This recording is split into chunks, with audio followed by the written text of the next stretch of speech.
On this week's episode of Crowdfunding Nerds, we talk about scams. We go into great detail of how Andrew was nearly scammed of more than $9,000. We also talk about how Google and Facebook might be somewhat scammy. We get into a lot of details on this one, and we also uncover the importance of safeguarding your identity online to prevent yourself from being victim to scams. Let's get into it. Hey everybody, it's Andrew Loewen from Crowdfunding Nerds. Before this episode rolls, I wanted to let you guys know about the Crowdfunding Nerds Academy. This is a brand new series of courses where you can learn how to build, excite, and prepare a crowd to fund you on launch day. It has been endorsed by industry veterans. We have tons of experience behind us, and we've helped creators at this point raise well over $30 million through crowdfunding and over $100 million in e-commerce sales.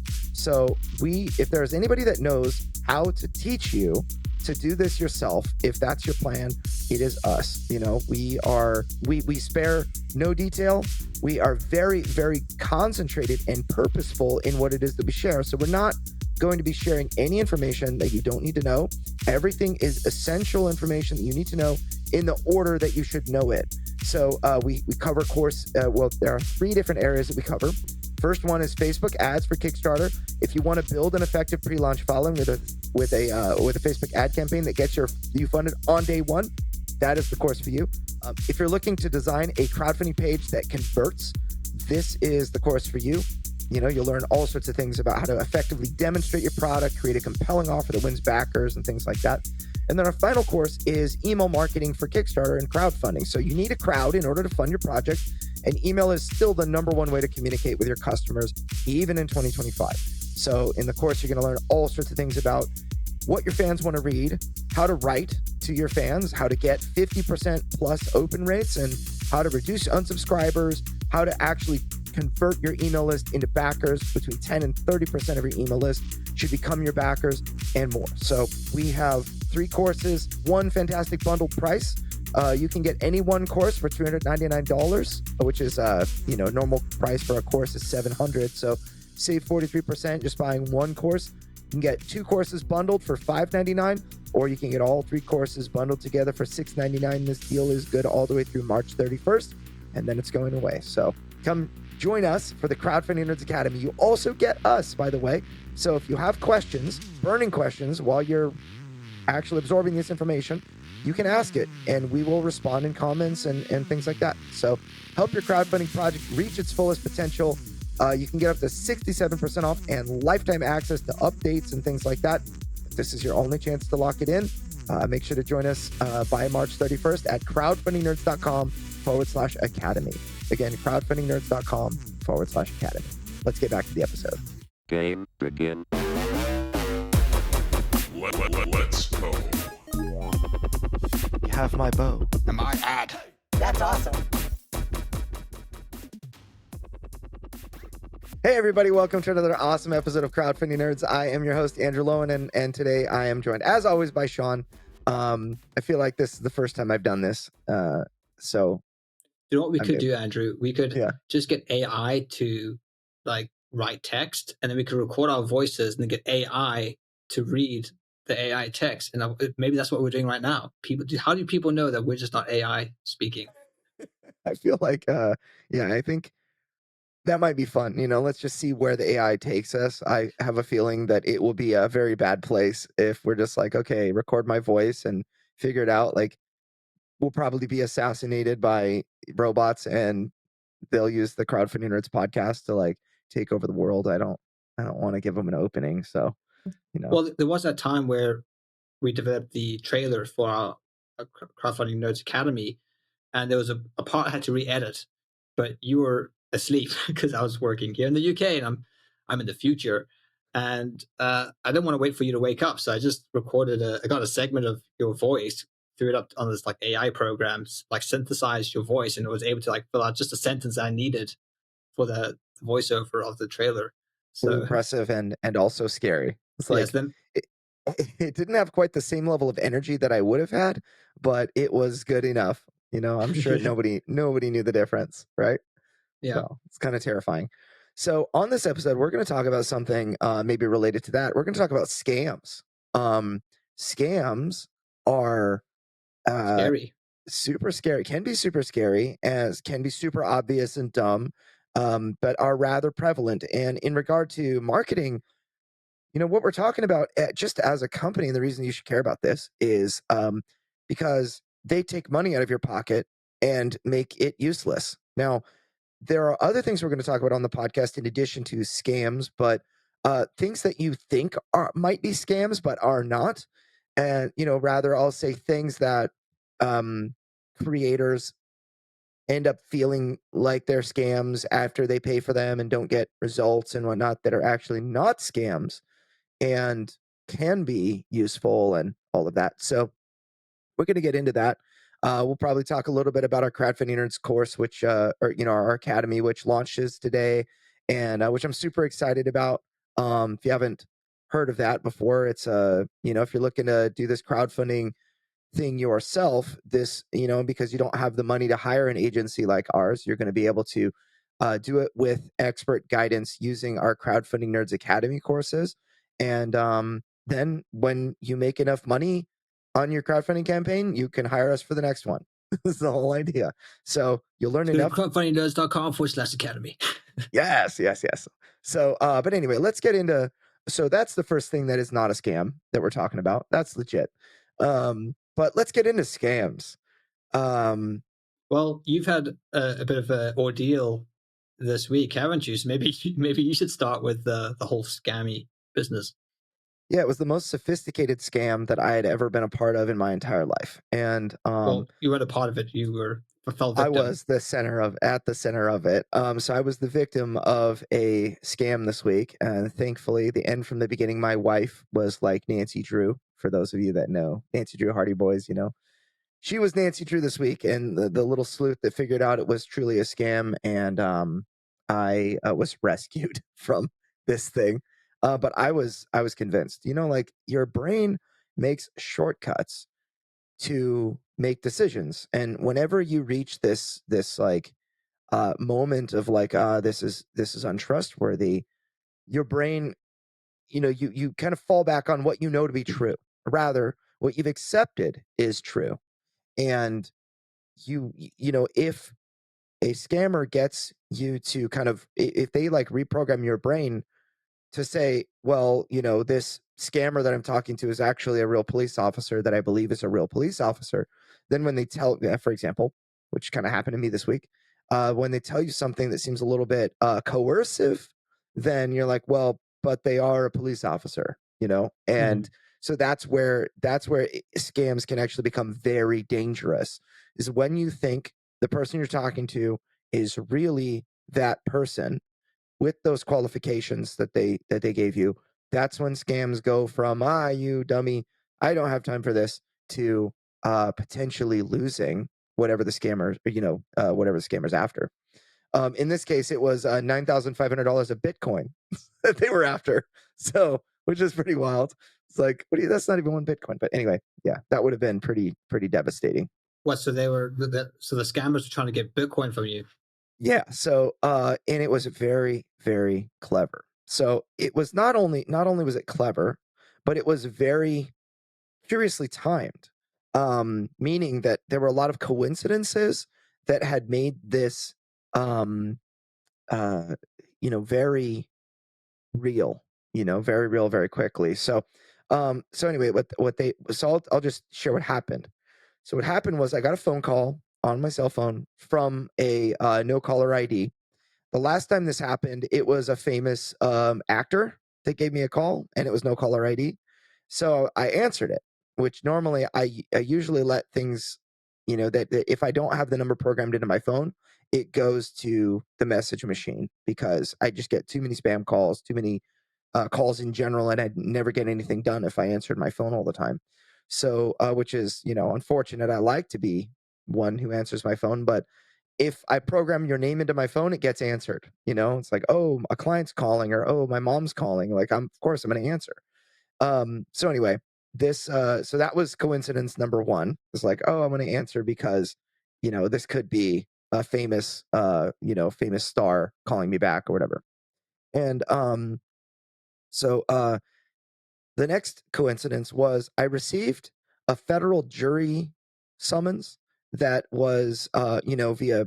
It's typical in the United States. Every so often, like every so many years, you get a jury summons. It's like for the county court or the federal court or your things like that.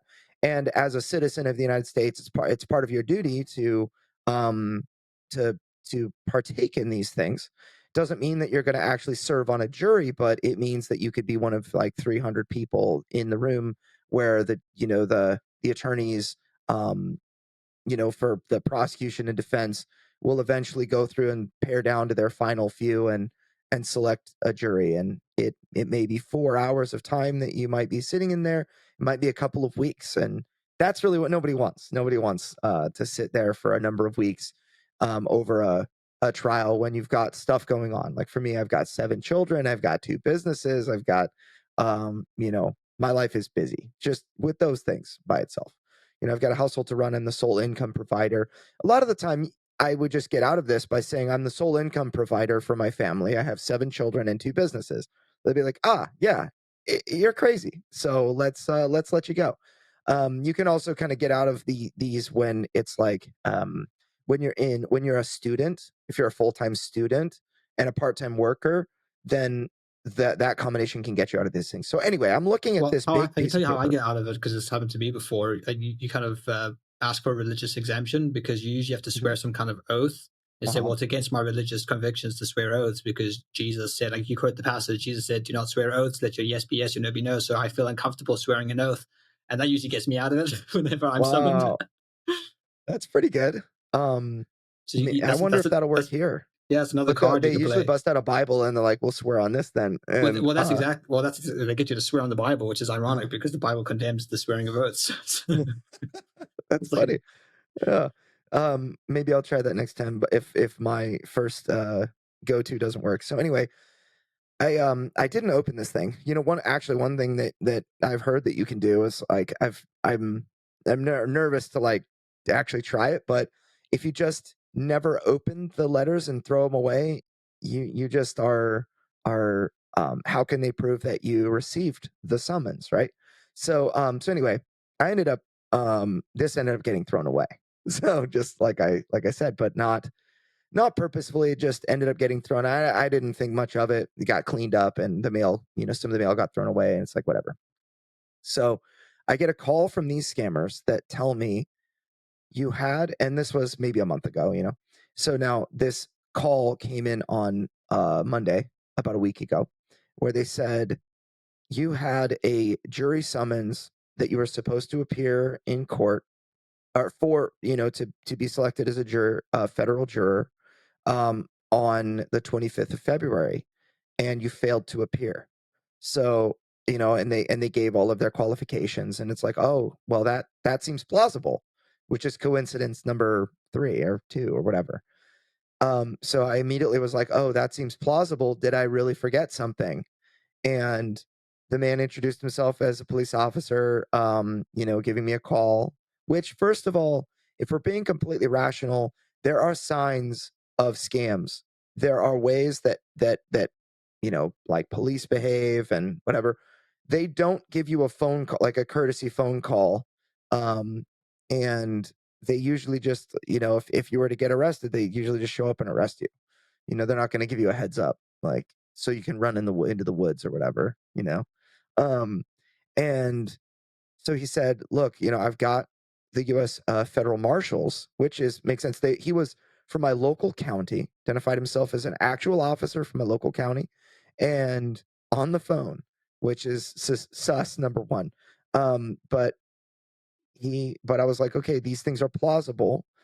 And he said, "I've got the U.S. Marshals here, and they actually obtained a warrant for your arrest, but I'm here basically holding them back as long as we can, maintain a clear line of communication and you can solve these things. There are a couple of steps." And actually, he outlined the steps that I wrote them down. So basically, what he said to me was, "You've got to get a cash for a bond.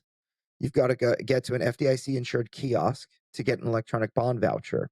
Then you're going to come to the county sheriff's office, which gave me all the address and whatnot, and then we'll we'll do this thing. So what they claimed is that I had actually signed the receipt of something on October 17th, receiving a certified letter from a courier, from a mail courier, that was a federal court summons, and because I had signed that certified letter, I had certified that I have received such a letter.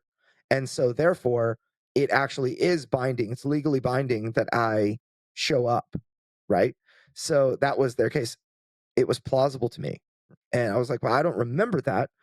And so they were like, oh, well, we have this process they outlined, which was that they had a forensic, um, like a handwriting specialist that was going to take, you were going to sign digitally, you're going to sign physically, and they're going to compare the signatures. And if they're accurate, then here's the process. And if they're inaccurate, then there's the process. And if it ends up being that one of your wife or children signed for you, then they won't be any charges. But if it's someone else that signed for you, then we may press charges against that person for forging your signature and whatever.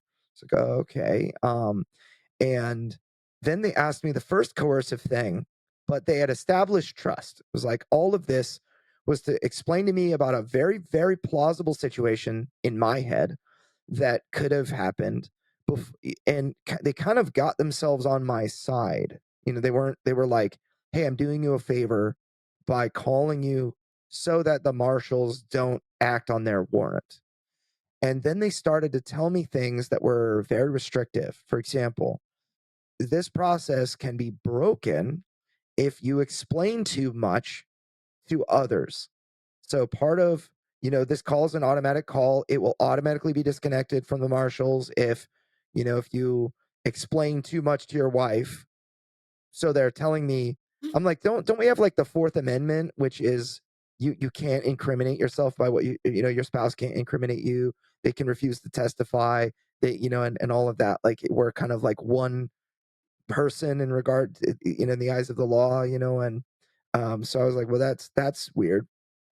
But again, my mind told me this was a police officer doing police officer things, and what he's saying must be true. All of the alarm bells in my head are wrong because my brain made this connection that he's a police officer and then he started doing really crazy things. So I opened up an app on my phone. This is where it gets really crazy. I opened up an app on my phone to check my bank account balance because they talked about they told me that the violations that citations. I had 2 citations, a failure to appear in court, which is $4,500 USD citation or 15 days in prison not in prison in jail, and then the judge hit me with contempt of court, which is another 4,500 USD or 15 days in jail.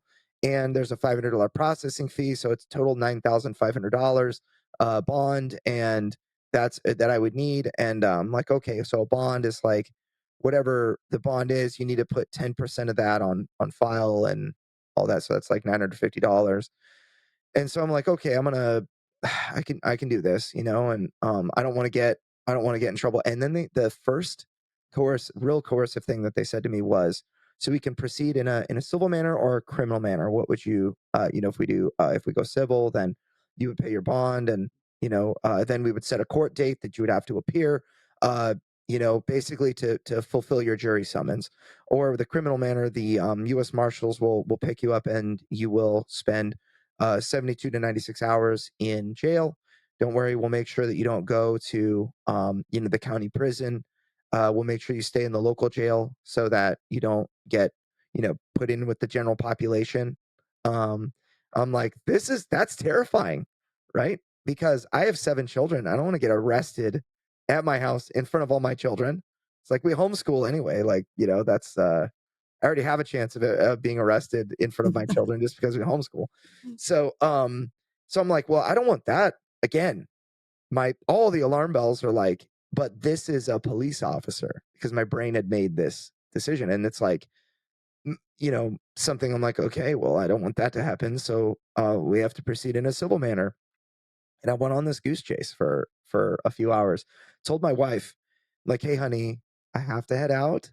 and I can't exactly tell you why. It's like a law enforcement thing, and and I was just totally, it's very embarrassing actually, Well, I after you're think like, they kind of get you off guard because if I could interject, my wife recently, a couple of months back, fell for a scam. It was one of these scams where it's one of these delivery services, and they pretend to be delivery servicing. Oh, by the way, we didn't charge you enough for a postage. It's just like 50p. Could you go to this website and you can uh, pay mhm, the difference. And she, without mhm, thinking, she just clicked the text, the link, put in our credit card information, and just paid the 50p. Problem is, they now had our credit card information, and they were then taking payments out of our credit cards. So we had to freeze our card. We had to get new cards, mhm. and it was a bit annoying because it takes like 5 business days to get your card backs, and like Yeah. we couldn't use our card to purchase things, so we actually had to use sort of our cryptocurrency to live for a little while, which is kind of cool actually using it for that purpose.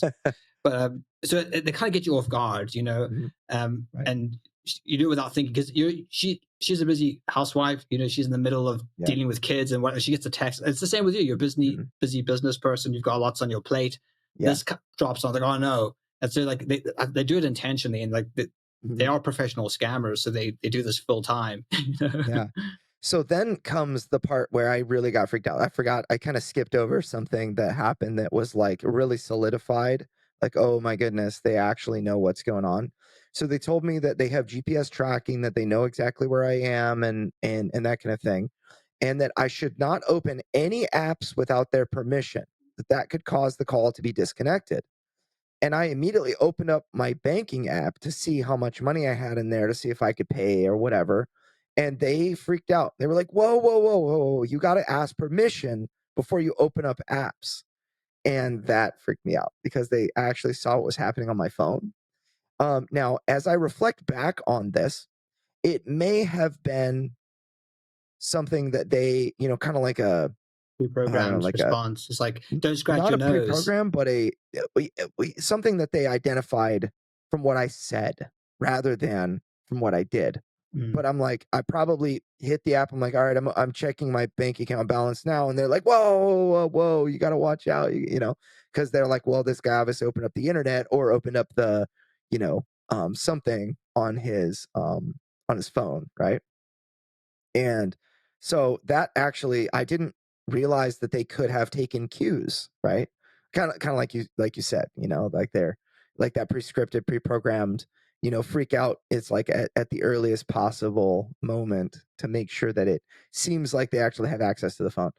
And then there was something else that happened later. My wife, so I get in the car and I drive, and they're like, "All right, give me the mileage," and it's very official. Like, give me the mileage. You'll be reimbursed for the mileage that you drive for this type of thing. And I'm like, okay, and it's just more things, more weird things. And so I start driving, and they're like, "All right, ETA to the location," and we add 5 minutes or whatever. Just what you're, I was like, "Do I have permission to open up the map?" And I actually said, I open up the map, and they were like, "Did you just open up your maps? Like, hang on, I have to talk to the marshals, make sure that they don't disconnect this call." They said it again. It was like, "Oh, okay." Like, and from then on, it was like, "Do I have permission to open up, Google Maps and whatever?" I'm like fully in this yeah. goose chase. And so I drive to the bank. I go in there, actually pull out $9,500, right? And I had to do that from the business account. So the business, I had to pull out 9,500 from the business, and because I didn't have 9,500 in my personal checking or whatever. It's like, okay. Um, and then they told me another coercive thing. They said, if just be careful not to let the teller know that you're doing this. There's a $2,000 reward for, see something, say something, and whatever. It's like, okay, well, I can't tell the bank teller. It's like, what if they ask why I'm pulling out the money? It's like, it's your money. They won't ask. They're not allowed to ask. And I was like, okay. And by the way, it's curiously just under the $10,000 limit that the Yeah. IRS cares about. So I'm sure that they probably are required to ask if it's 10,000 or more. Hmm. So anyway, now here we are, and they're like, okay, now we need to go to an FDIC insured kiosk. FDIC is like, basically federally insured. It's a federally insured kiosk to get an electronic bond voucher.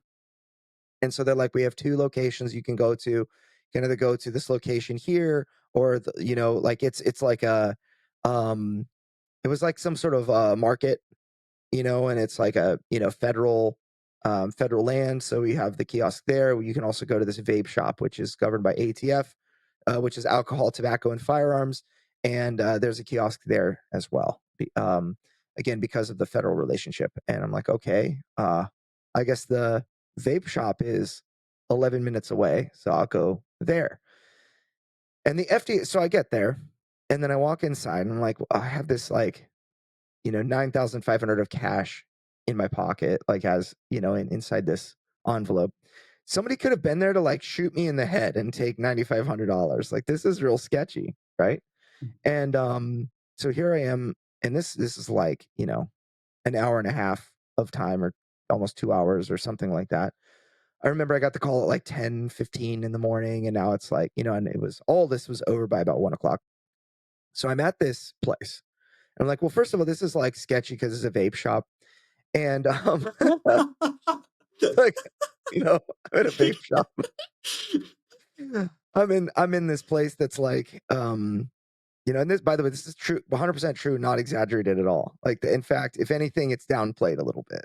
So I go into this vape shop, and I swear it was something out of Tulsa King. I don't know if you've ever seen Tulsa King, but it's all about like it's a weed shop. This guy, like, kind of Sylvester Stallone, takes over this weed shop, and is a mobster that is kind of forced out of New York City and goes to Tulsa, Oklahoma, and has to find a way to earn money for the family, and first thing he does is shake down this weed shop, and ends up like kind of quote unquote buying in and becoming a business partner and whatever. And anyway, I feel like I walked into that weed shop, and I was like, looking for the FDIC insured kiosk, and it's a Bitcoin machine.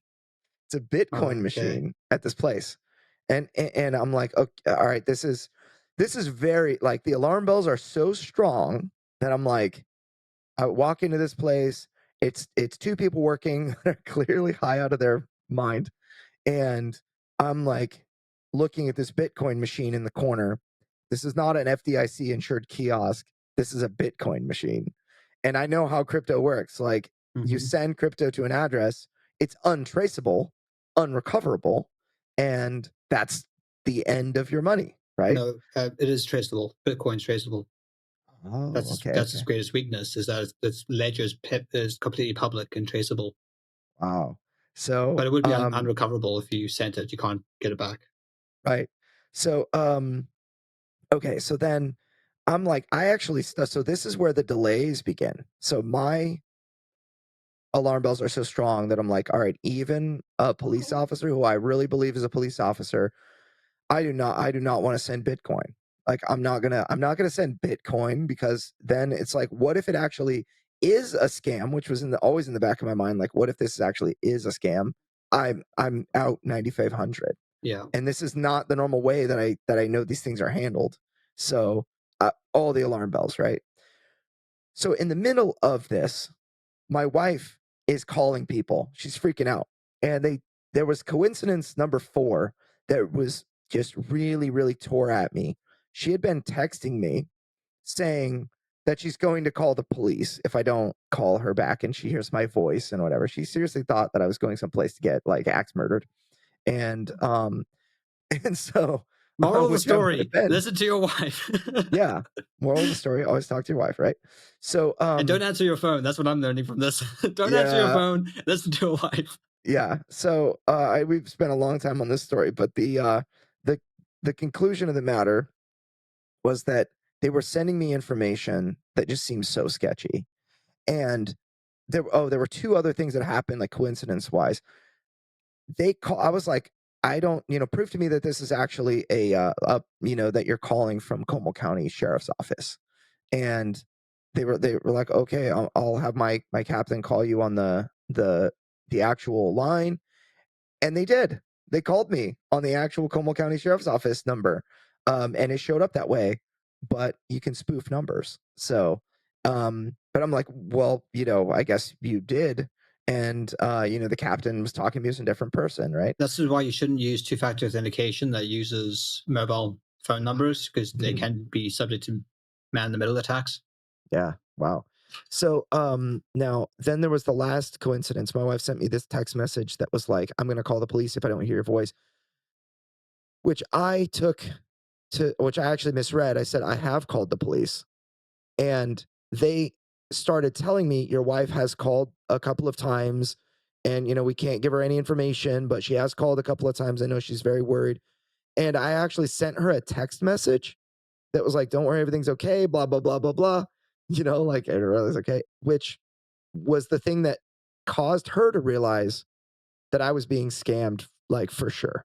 She, during this process, she had called her mom, and she had called a friend who actually whose husband works for the Como County jail, and they were both telling her, no, no, no, don't worry, it's not a scam. It's probably not a scam, right? And when I sent her that text message, she immediately called the police, immediately, and they called me. It's like, okay, so as I'm literally feeding in money, $9,400, 94 bills, $100 at a time into this Bitcoin machine. And I cancel the transaction the first time. I'm like, I'm just too freaked out. I think this is too sketchy. And, they're coercing me to do it again. Right. And so I'm doing it again. And then the one bill would not process. It just wouldn't get fed, right? $100 bill that was taken directly from the bank, the machine wouldn't read it or wouldn't take it. So $9,400 in there, and then the extra 100. I'm like, I don't know what to do about this here. So I canceled the transaction again, and then I went and I talked to the guy at the front. It's actually a girl at the front, and she takes a huge hit off of I don't know what it is. Like I'm calling it a cigarette, but like the only word I know is doobie. It's like a rolled stick of weed, and blows it at me, and realizes that I was standing there afterward, and I'm like, okay, I don't want to have to you know, drive right after this. So to the police Oh, station. So could you not do that again?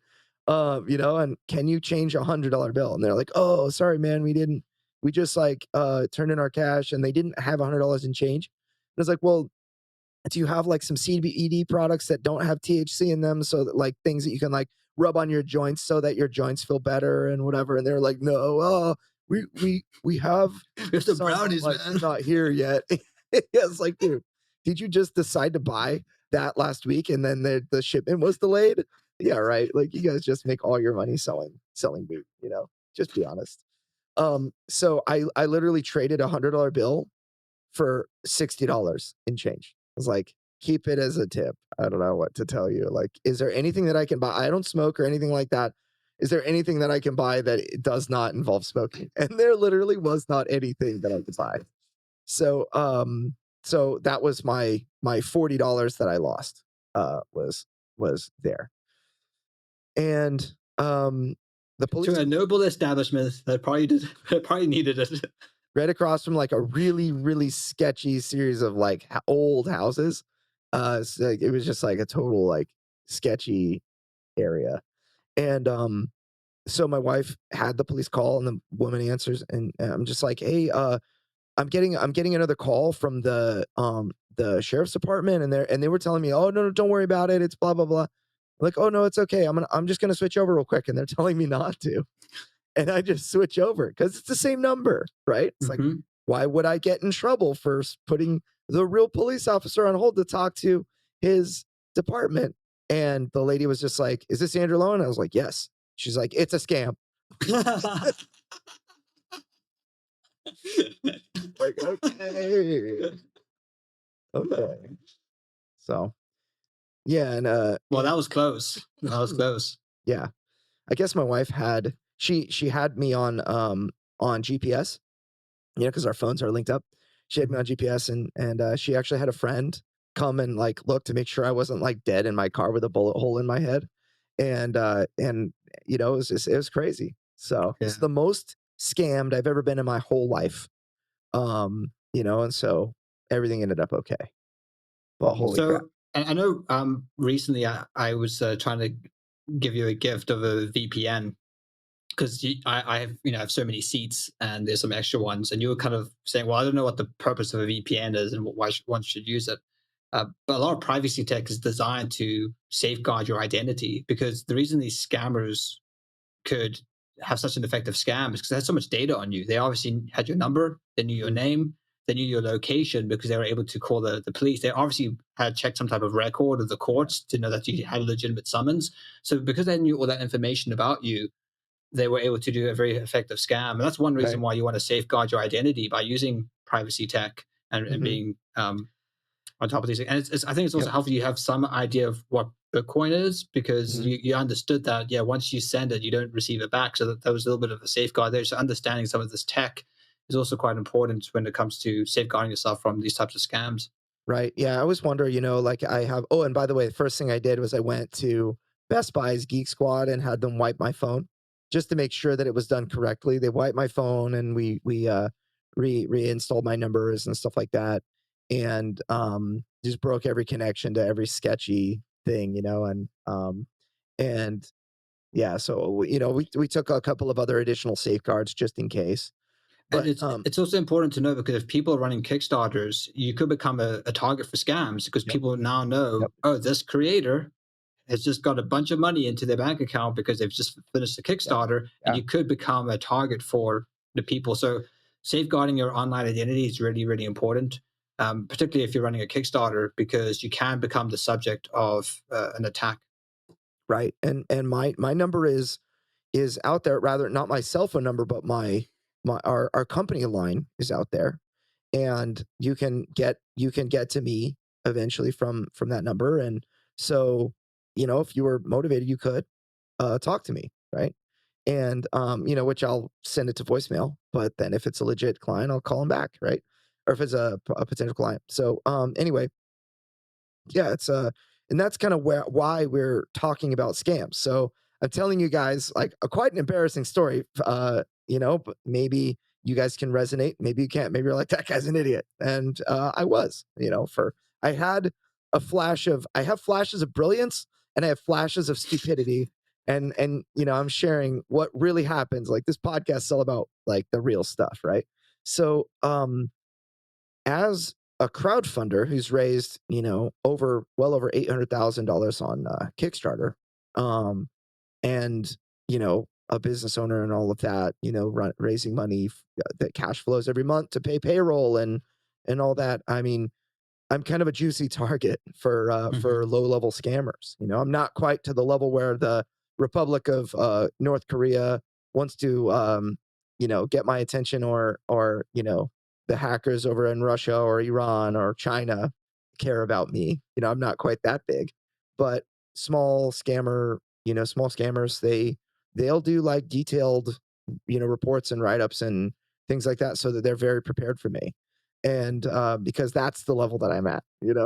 So I'm like, I still get auto dialers and other things saying like, oh, the tax relief agency and the IRS is calling for because you owe some money or whatever.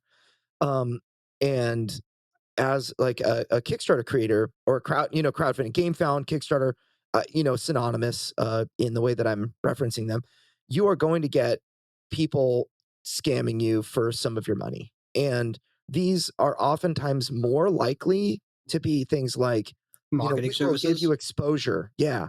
We'll expose you to like a thousand or 100,000 people on our email list, and for only $1,000. But if you do it before your campaign ends, then it'll cost half that much, and things like that. So you can pay the $400 version or the 700 or the $1,000 version. Which one do you want? And if you ask for verification that they actually have email lists like that, they can show you pictures, but they which They they can might also have not. Yeah, Photoshop. it's like another common scam in my area. What they'll do, the cartel will call you and say, we're going to kidnap your family, and they'll send you a picture that was clearly taken by the Google Maps car that drives around. It's like a picture of your house from street view. And if you didn't know, then you're like, you might be freaked out, but it's just some picture that is public data. And so it's very important to avoid, in my opinion, you should not be paying any marketing company that contacts you after your crowdfunding campaign has launched. Um, there are very few exceptions to that. For example, one is like the Board Game Revolution community. I know Tom Covert will sometimes contact people after their campaign's launched to do a giveaway on Board Game Revolution and stuff like that, like an email blast.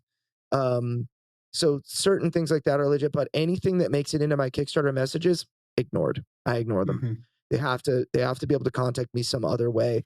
So Um, another form of scam is when anyone who runs meta ads, they will be flooded with an attack of messages from bots saying that, oh, you've violated the terms and conditions and please click this link, or, oh, by the way, we've noticed that you've violated GDPR, here's some legal they're going to find some type of scam and bot in your messages. Just ignore all of them. Yeah. We often get fake emails as well. In the show notes, we include a link to the official domains that Meta support actually uses. So that's a good kind of list to keep in mind. So if you do get an email that's pretending to be Meta, then you can just quickly look at this list to make sure that it's the right domain, because we often get scam emails that our clients forward to us saying, hey, they say my ads are paused. Like, nope, here's a screenshot. Your ads are not paused. They're running. This is a scam. Here's the official domain. So we'll clearly link in the show notes so that you can keep an eye out for that. But Yep. yeah, scams, it's getting worse. I don't know what's happening. It's like it's everywhere. Everyone's just trying to make a cheap buck. And the reason they're asking for Bitcoin is they'll probably swap it to something like Monero, which is private, which has an encrypted ledger which can't be traced or tracked. So they'll probably get something like Bitcoin and then what's known as an atomic swap, and they swap it to something like Monero, and then they're completely out of the system. So that's probably what they were. That's why they were asking for Bitcoin, I imagine, because they're not going to be using Bitcoin to purchase things with. That's for sure. Yeah. So, yeah, and one thing that I do in response, so I get so many messages on um our company Facebook page, and just we have a company Facebook page and a game focused Facebook page for Deliverance and for Low End Games, and I get so many messages on both. What I actually did was I set up an auto response that says we do not check these messages because Mhm. I get 30 a day or more, Yeah. and it's just too much to, I don't want to mark them as read. Facebook system is slow. It's not easy like email where you can just select 30 messages at the same time and mark them as read or delete them or mark them as spam or whatever. You've got to go like one at a time, flag it as spam or mark it as read or click on the message, and the system is just, slow and frustrating. So I actually stopped using it. And so whenever anybody legit contacts me, they get a legit message that said send an email to support at playdeliverance.com, or send an email, email here. That's how we check. This is an unmonitored inbox. And that saved me massive amounts of time. I haven't spent any time on messages from that point forward. So, yeah. So, other types of scams that you'll typically see are, you're going to get them through Kickstarter messages and through Facebook messages. Um, to your company accounts, to anything that they can link from like your Kickstarter page to whatever, that's generally where it's going to come from. So if you get a private message on your personal account via Facebook, it's much less common to get scammed that way because it just takes so much more time. And most of the time, these types of people are trying to scam you out of $1,000 or $100, couple $100. They have to. You can't dedicate as much time like these scammers that went after me were not just after 9,500. In fact, the lady on the woman that called me that was an actual police officer. She said the first thing they're going to do is try to take that money, and then they're going to try to ask. They're going to try to get more because they Mhm. managed to get some out of you. They're going to try to get more, right? And so that's something that um, these people, if they're going to make $9,500 from me in a day, then it's worthwhile to spend a whole lot of time on me versus and potentially $20,000 or 50,000 or whatever that's like their goal.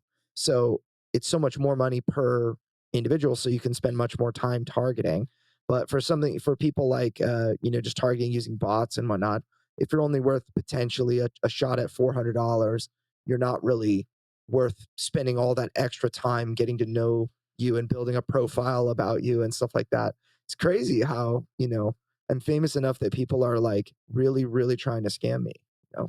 Well, I think it's also one of the disadvantages of a society that moves more towards technological systems. We have less face-to-face interaction with people, so you have a tendency to trust digital, like don't open apps, those Mhm. types of things. You couldn't really say that face to face. You could read body language. It'd be something that would be off with someone who's trying to con you, confidence Right. man. There's actually a great short film that kind of highlights this, the dangers of like a completely automated society. It's called Please Hold. It's a really, really good short film. You can watch it on Amazon Prime. So I recommend checking that out. Really good short form about a guy who gets arrested, and everything's automated. Like the prison's automated, like the juries, or like everything's automated. It's a really good kind of like exposure. It helps you think about a society that's kind of gone too far in terms of trying to automate everything. So it's a great little film. But I do see the rise in scams, technological scams, as we become more dependent on technology Yep. and these types of things. Um, and yeah, but particularly something like Bitcoin can be quite dangerous to own, because Mhm. the ledger is public, so people can actually see how much money you have in your bank account.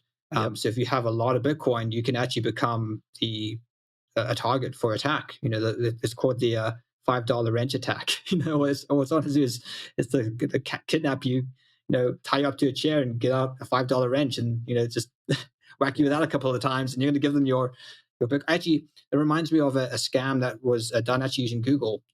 So these scammers would use a Google form, so it looks like it's coming from additionally from officially, like the emails are coming officially from Google. They create a Google form, get you to add some details in, um, and then they would call you pretending to be Google customer support, Mhm. and eventually the whole issue of the scam was to get access to your Gmail account.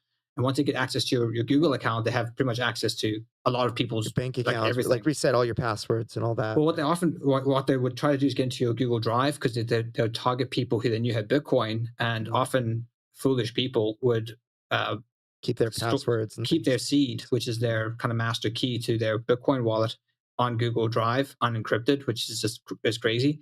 So that's how they would scam a lot of people. It's just get access to their Google, get access to their Google Drive, find their seed, and then capture all of their Bitcoin. And uh, I could probably include a link in the show notes. I could dig it out. But in this particular example, this guy knew it was a scam, so he was recording it and kind of asking him like, well, "Why do you do this?" And kind of kind of befriending him.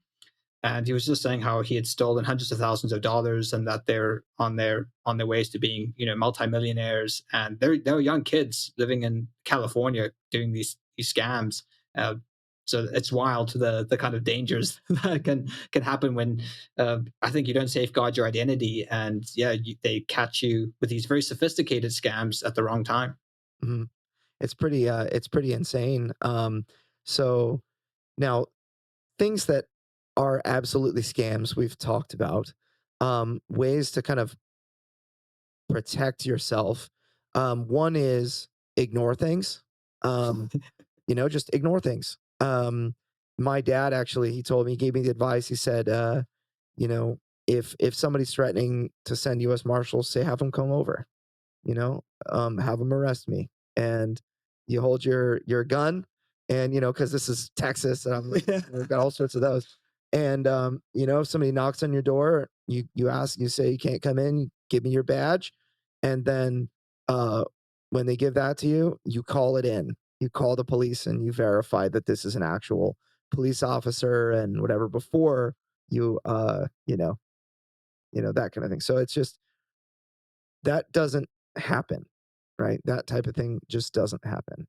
And so, what my dad is, what his advice to me was just this is how you kind of call their bluff, is what you're doing. Mhm. You're not actually saying, I really want a legit police officer to come and arrest me. You're calling a bluff. And that Mhm. is a valuable thing to do when you're, call their bluff, do the negative thing, make the negative choice with scammers, and they won't have the option. So, And in terms of safeguarding your identity, because I think it's part of this, some tips would be whenever you order something, just put a fake name. You don't have to put your actual name on an address when you're getting something posted to you. You just want a name, so mhm, put a fake name. And never have your birthday on the internet, because the first thing your bank asks you is what's your date of birth. So don't ever Yep. have your real date of birth on the internet. So if it's on Facebook, put a fake date of birth there. Yep. So those are just some very kind of simple things just to safeguard your identity. There's other things. You probably do an entire podcast on Yeah. internet privacy and protection. Yeah, if But they, if they find out the year that you were born, they find out the location that you were born, and they find out your actual date of birth, they can, there are ways to figure out your social security number. And so that's one of the ways that people get Mhm. busted with social security fraud and other things like that. So And now with AI, they can replicate your voice. yeah. So it's kind of we're going to see a lot more scams, I Yep. think. And They can even once replicate you, via video, and it's getting more Mhm. and more sophisticated. But yeah, it's So you need family code words, yeah. a family whistle or something, song. So then now let's kind of transition because that was fun. But let's talk about things that you might think are scams that are actually not. And the reason that this kind of comes up is because I had there was somebody on our crowdfunding nerds community that was like, how do you guys sell stuff after crowdfunding? Because they were having a very hard time selling things on their own. They were having they had success with Reddit where they sold, a number of units on Reddit because a post got 300 upvotes, but they said that they had made like 3 sales via Facebook ads and only 1 sale via Google, and they're having a hard time actually moving their stock after they actually receive it and give it all out to the backers and whatnot. You usually have about twice as much stock as you sent out to backers. And so you've got a lot of stuff because that's your company. After you fulfill stuff to backers, you have other stock that is your inventory that you can then move and make money from. And that's the ongoing revenue that your company experiences before your next Kickstarter. And so, and eventually that hopefully Kickstarters won't be like the main source of income. I know some companies do use Kickstarter as the main source of income. And, we've seen many examples of how those companies go out of business. But then when you also have stock in warehouses that you can sell on Amazon or sell direct or to retailers or whatever, that will sustain your company. It's like another whole like side of business that you can earn. And so I think it's very important to not neglect that. And so one of the things that I wanted to address was like how Facebook and Google just didn't seem to work for him. Um, I sold about 3,000 units of Deliverance in 6 months through dominantly through Facebook ads. We had other things that we did. Like for example, Deliverance reached #1 hotness on Board Game Geek in the month of December, which was a great time because everyone is buying stuff. So I'd make 20 to 25 sales a day, just because of that. But then like every game, like we would just we sold like crazy via Facebook ads, especially during that time. I want to say we went through like 1,500 or 2,000 units by between like when we released it. I want to say in October and just and the end of December, like Christmas time. And then sales kind of dropped off like mid January or so. People spending their birthday or their Christmas money or something like that. Um, and then we went through, I want to say like the last 600 units in the few months leading up to our Kickstarter. I think we sold out around like July or so, and then we had a Kickstarter in September. Um, Generally, roundabout. And I did it through Facebook ads. Now this person was saying like that Facebook ads weren't working for them, and the reason that it wasn't working wasn't because Facebook ads don't work. I've sold $20 games and been profitable, selling those through Facebook. If you can get, and that's one thing that is different from crowdfunding. Like if you're building a pre-campaign list with your, like your $20 game, getting an email is still going to cost you $2 or whatever per email. And at a 10% conversion rate, that's $20 a backer for your $20 product. It's not very good. But when you send people directly to your website to purchase, you can get purchases for like $5, for that same product. And So it's, if your demonstration is good, like if the website is really good, it will have a very high conversion rate. You can figure out how to get traffic for really cheap, and you'll make sales if you're talking to the right people. And I think that is the focus of like what that's of this particular segment. Like when some people will say Facebook ads and Google ads are just scam, I'm just wasting lots of money on these things. It's because the ad makes people interested, and then the page that the person lands on after clicking your ad sucks.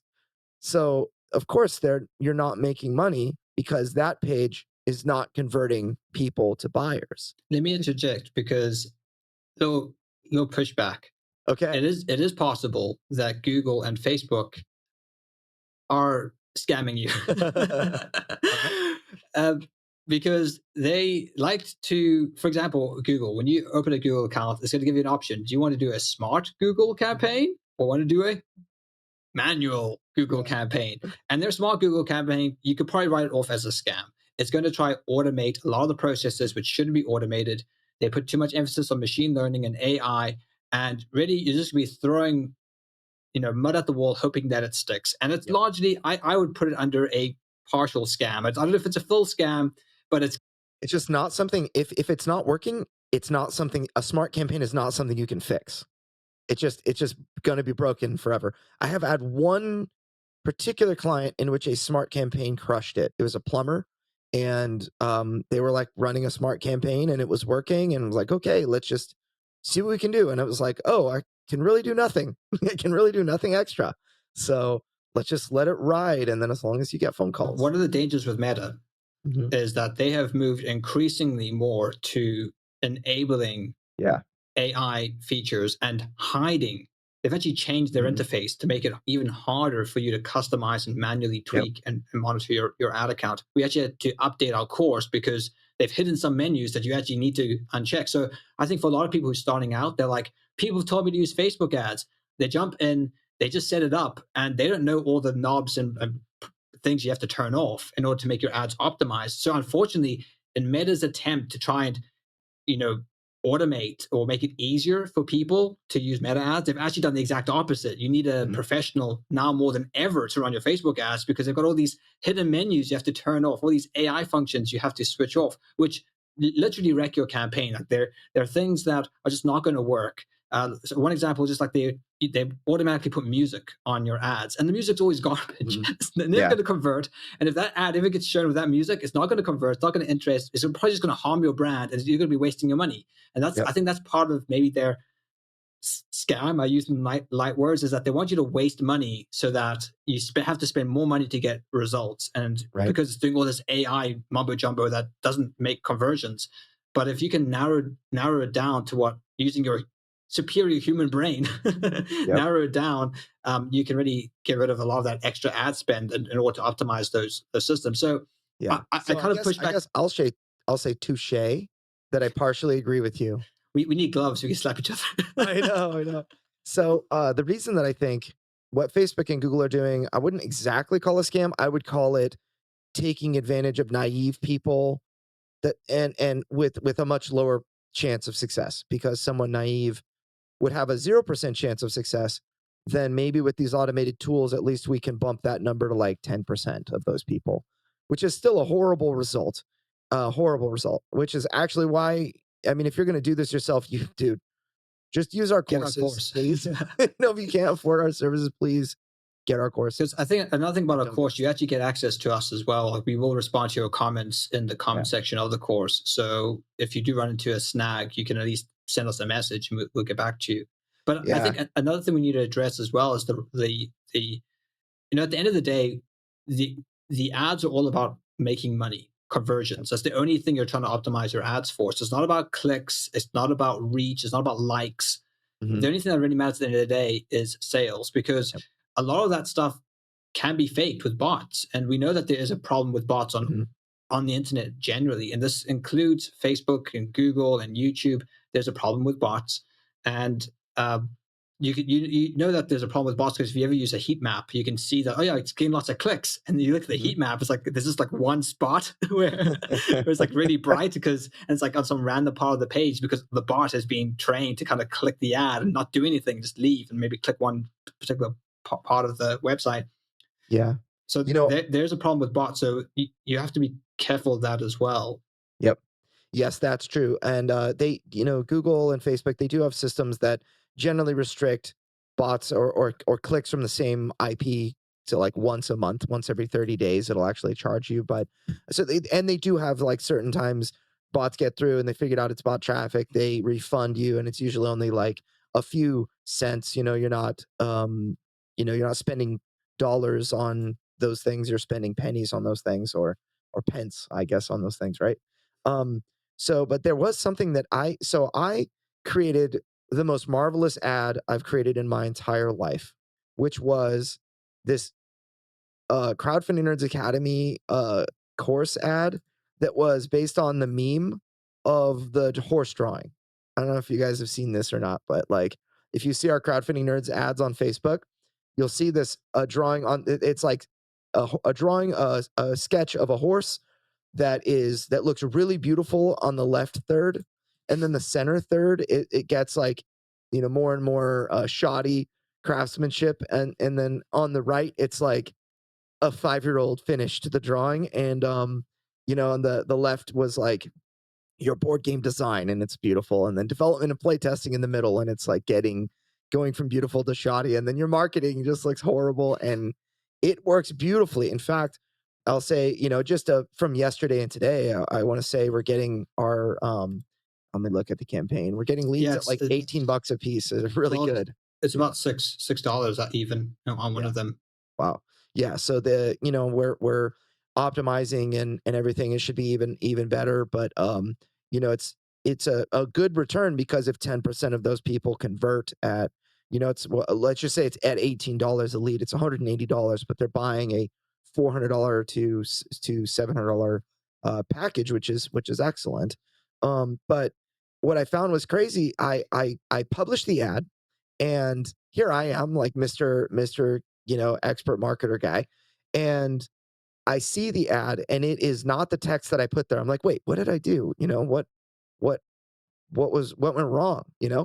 And Facebook has Advantage Plus, which is what their automation is called. Like if you want Meta's ad technology to automatically find your audience, you'll use Advantage Plus audience, which means that it's going to, I mean, this is I have so much that I want to say about this, but this is great if you have a very general product. Like if you are Coca-Cola and you're advertising, then yeah, let Meta find all your stuff, because you have $100 million a month or whatever to spend on Facebook ads.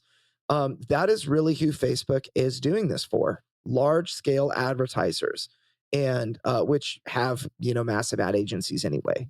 But so you're gonna be able to you're a small creator without a massive budget. Even the big people listening to this podcast are small people, according to Facebook. Like the major advertising companies are all like massive, and individuals with small businesses marketing on Facebook are a relatively small piece of the puzzle. Like Google, for example, you have over 50% of Google is, I want to say, insurance companies. So Geico, Progressive, Allstate, like the big national the insurance companies. And then you have about 35% of them, of Google's income. This is like $30 billion a year or whatever, are made, again, half of that's from insurance companies, and then 35% of that is from attorneys. You're looking for a mesothelioma attorney Los Angeles or whatever. That's like, and of course personal injury and other things like that. You've got a lot of that stuff. Then the remaining is 15%. That's how much small businesses and bigger businesses combined spend on Google, which is Mhm. rather small. Doesn't mean that they don't get value out of Google, especially organically. But Facebook is kind of the same way, where you have a lot of major, large businesses doing this. They're spending, millions and millions of dollars on the actual creative itself. They're spending on video and on, images and whatever. that are from like high power New York City ad agencies and San Diego ad agencies and stuff. And they're doing Advantage Plus because they're just spray and praying, is what I call it, where you just have enough money. So you're like, let's target every single person that lives in the United States on Facebook and try to sell them Coca-Cola or try to, sell them McDonald's or whatever. That's like, that's what they do. And I've done that too. I sold the heck out of some hip hop t-shirts. It's like the audience is 179 million people and we're just crushing it. Advantage Plus would have been excellent for us. But and then the other thing is Advantage Plus Creative is the brand new thing. Have you seen this, Sean? I've seen it all. It's all a bane of my existence trying to turn all this stuff off. So this is where I got messed up because I created an ad that I really liked and I duplicated it across 10 ad sets, and the Advantage Plus Creative was turned off for the actual image that was used, but was turned back on. Well, they turned it on. It was on for the text, and so I wrote this very robust, large section of text and this big story and 5 headlines I wanted and all this stuff. And they were like, want to get good at crowdfunding? Click this button. I'm like, dude, that's not what I typed. What the heck? And it was super lame. And I immediately found it and turned it off, and like had to turn it off on each one of them, but it was frustrating and annoying. But like that's going to catch people out, who are new, who like, oh yeah, I told it to do the thing. Oh, wait, it's not doing the thing. Yeah. So it's funny, but so that's something that a lot of the time boils down to knowledge. Like when you lack knowledge, that's where things feel like a scam, because it's very it's just, you're burning money. And that kind of, our mental definition of a scam is oftentimes things that I spend money on that I have no hope of returning. If the intent is to return, then I don't have money. Okay, so one thing I want to get into, as we're kind of on the topic of things which are scams, maybe aren't scams, some of it is a little bit scammy, is the fact that Meta and all of these digital marketing platforms, Google Ads, Meta, they run an auction system. The problem is that the auction is not transparent. So you actually are bidding against other advertisers, but you can't see the bids, which I think is a massive problem, because how do you know that the bids are legitimate? How do you know? So basically, it forces everyone to put on automatic bidding, which who knows what that's doing? Basically, it's like you just throw money at the system and it's going to automatically bid against other things. It's going to work out who's going to put stuff where. And the only thing that you can really control is, am I getting a return? That's the only kind of metric that you can really follow with all of this stuff. You do your best, you set it up how you can. You got to kind of trust that the system is going to work for you. And the only thing that matters is, am I tracking a return? Am I seeing a return? And if so, I'll increase the spend. Right. And you can see some things like, certain things like click-through rate, if it's higher, if you're, we'll say, like Google has something called the quality score. Well, it used to have quality score, but in essence, the number is kind of like, it's a lot like eBay, where the highest bidder wins, but the highest bidder only pays what the second highest bidder offered plus like $1. So if I'm the highest bidder on an item on eBay and I pay $100 for it, or I'm willing to pay $100 for it, and then the next guy comes in and says, well, I'm willing to pay $85 for it, then I'll actually end up paying 86. But the second highest bidder will get to, put in their maximum bid of 85 and then see that, oh, now the item is going for $86, and it's going or whatever, and then they'll have another opportunity to bid. But with something like this, you have a third, Facebook and Google and whatnot, you have this third nebulous, we'll call it the quality score. It's going to vary across the various platforms. But in general, it's like when somebody sees the ad, how do they react to it? Is it something that delights them? Is it something they appreciate? Is it something that they skip? How is the click-through rate on this thing? How is the, generally, like when I show it to 1,000 people, if the behavior of those 1,000 is that they want to click the ad, and if it's interesting and if they engage with it and other things like that, then you have this kind of additional metric that's going to lower your cost. So I might pay let's say $2 for a click, whereas you might pay $5 for a click, and I will show in front of yours. Or let's just be more, let's just say like, $2.50. Like you're willing to pay more money than I am, but my ads will show first because my ads are deemed to be higher quality. So that's kind of this nebulous additional kind of component. And so I think it's a difficult thing to navigate, but when it hits right, you see it in the right places, like your cost per result. If you're tracking how many email leads do I get, or how many sales do I make, like it should be a reasonable number, right? And the number of clicks or the cost per click doesn't matter. Only thing that matters is how much does it cost to get the desired result. And the cost per click is maybe a piece of that. Like, oh, it's $18 per lead. How, for our crowdfunding nerds course, how can I lower that number? It's like part of it is like, well, maybe turn the ads off that aren't good, because we have some ads that are, like you said, $6 a lead, which are crushing it, and others that are, maybe we're spending too much into those ad groups or something like that. And so there are a lot of different ways to improve it, but yeah, that's kind of the rub. It's a little bit difficult to figure out. So scams. I think we've covered quite a lot of things on this Yeah, topic. I hate So scams. Honestly, I've found myself really annoyed because let's say physically I consider myself a pretty strong person. I'm a formidable fighter with all the Brazilian jiu-jitsu and wrestling, and all karate and the mixed martial arts, and I've trained with professional fighters, and beat them up in the cages for their practices and stuff like that because of my wrestling and jiu-jitsu background. And man, I found a place that I really was rather weak, we'll say.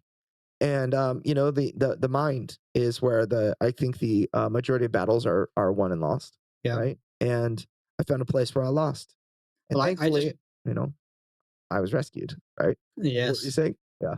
Well, I recently read a book, and it's a fascinating read. It's called The Walls Have Ears by Helen Fry, and it uncovers a intelligence operation that the British did during World War II.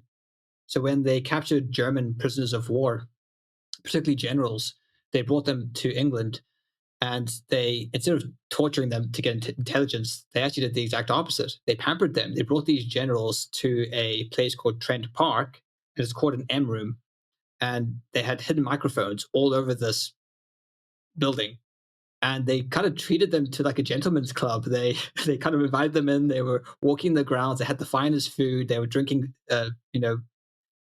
liqueurs, and they smoked cigarettes, and they had a good chat. And they found that when they got relaxed, their guard would drop, and then they would start speaking, and then they were recording everything, and they were able to get a lot of intelligence through getting these German generals to relax and lower their guard. So that was a very kind of intricate scam, so to speak, this intelligence operation, which really helped them get a lot of vital information to win the war. Hmm. Wow. It's pretty awesome. I think that the same is true. You've got Siri listening, you've got Alexa listening, you've got Cortana if you still use Microsoft's products. Um, you've got a lot of people listening to you, and where you go, every website. I remember when Reddit, they call it the what is it? They call it the canary, when the canary dies, the golden canary dies. Mm-hmm. Um, it's the golden canary historically was something that they would take. It was an actual bird, a canary, that they would take in a little cage down into a mine shaft.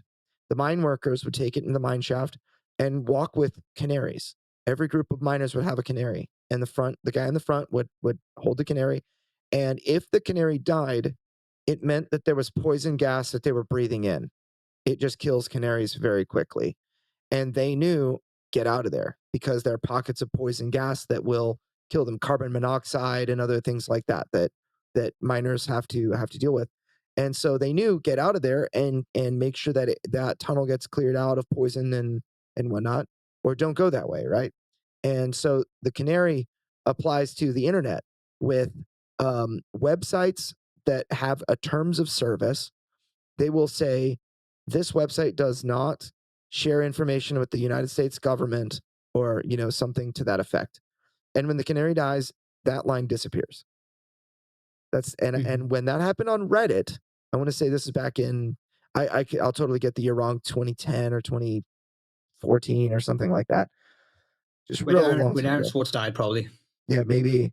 Um, that line disappeared and it became a really big thing on Reddit. And it was, I think, the NSA is what it addresses. Like, we don't give information to the government. And so when that line disappeared, I don't think that line exists on any website we use anymore. So pretty sure. But So hey, that doesn't yeah. mean you shouldn't fight the surveillance state that's surrounding us. It's kind of like if someone broke into your house, you don't say, "Oh, I guess you're in my house now. Well, would you like a cup of tea? You'd like some dinner?" You kick them out your house and then you lock your door. So it's the same with your privacy, right? So, Yeah. yeah, there's a lot of people, maybe even bad actors, that have your data. You need to work on protecting your digital information, particularly as we move more towards a digital society, digital economy. It becomes even more important to safeguard your identity online. Yeah, and I think my perspective was, well, everyone has my information anyway. Why is it important that I use stuff like a VPN and whatnot? And my perspective has changed this week because I realized, yes, the government and the major organizations that have way more power than I could ever hope to wield or defend against will continue to have my information, but the bad actors like scammers, um, they will they will be thwarted. If I take additional precautions and whatnot. And there are precautions that aren't going to just totally upend the way that I live. I'm not going to have to um, walk around in a plastic bubble or do anything that like makes me unable to do the common things I would normally do, like type on my computer or whatever. I'm just taking, in essence, kind of automated precautions, precautions that I can just put into my daily routine, and it doesn't upend anything. So, um, anyway, I hope this episode was helpful for you guys. Please, if you are planning on getting the Crowdfunding Nerds course, just know that the sale is $699 for $2,100 of courses, and this is not a fake number. They actually are $700 each. Our course is not a scam. Yeah, of It's course, it's legit information, and you get access to us as well. So we're yeah. not Hopefully, scamming you you. guys, by now, everybody listening. Hopefully, y'all trust us enough that that what we're doing is legit. But for those that are new, I mean, we've helped raise over $30 million at this point for our crowdfunding clients. Over 150 of them have been first timers that have funded on the first day. We've had over $100 million raised in e-commerce in general at this point, and it's been quite a ride. Went from just me to now me and seven others that work here, and so, unless you count my wife, who is also working in the shadows as Nancy Drew, keeping the CEO from doing dumb things like giving money to scammers. So anyway, I think we can end there, but make sure y'all hit crowdfundingnerds.com/academy, hit up crowdfundingnerds.com/academy, and take advantage of our course specials. Again, we've got 3 courses. You can get any one course for $399, marked down like 43% from just for our launch, all the way through March 31st. Pricing is guaranteed through March 31st. So if you don't have the money like right now, we're going to make sure that you can get it. After that, we're going to have, we may have like every once in a while like coupon code sales and things for our podcast listeners, but I mean, this is going to be the best price that we ever give. In addition to that, we're giving lifetime access, which everybody that bought our Facebook course 2 years ago still has, which is awesome. So we've updated it a lot.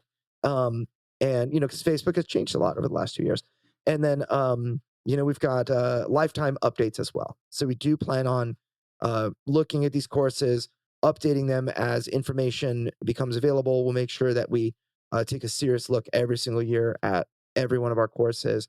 And we'll continue to add bonus content and other things that are relevant to each of those courses. But bottom line is, if you're going to do this yourself, now you have like some help, and what I'll say is that the problem that I see is not that the information isn't out there. It's that the information is spread across, for example, like our Crowdfunding Nerds podcast. That's all you really need. And if you listened to every single episode, you would have most of the information in our courses, but you wouldn't have it in a very concentrated manner. You wouldn't have it in the order you're supposed to complete it. And you would have to listen to 227 hours of audio in order to, or however many episodes we have, right? And same is true with, like, at this point, Stonemeyer Games. They have a really amazing blog, which you can go to at kickstarterlessons.com, but that has hundreds and hundreds of entries. So it's a lot to ingest and sometimes just a little bit too much to retain.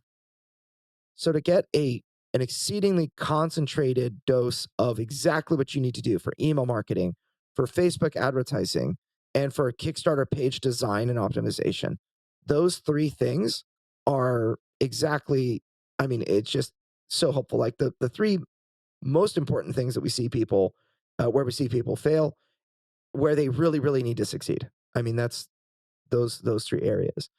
So hope you guys find the content valuable. Hope you guys enjoyed the embarrassing story of me and my scam. And we'll see y'all next week. Oh, one more announcement. The actual Richard, so I'm about to have Robot Richard send us out, but the actual Richard just got married. Woo! So congratulations, Rick. You'll probably not listen to this because you're off on your honeymoon right now, but congratulations to Rick. Now, robot version of Rick, send us on out. Well, that's all the time we have for this week's episode of Crowdfunding Nerds. For more resources, articles, and to listen to past podcasts, please visit us at crowdfundingnerds.com.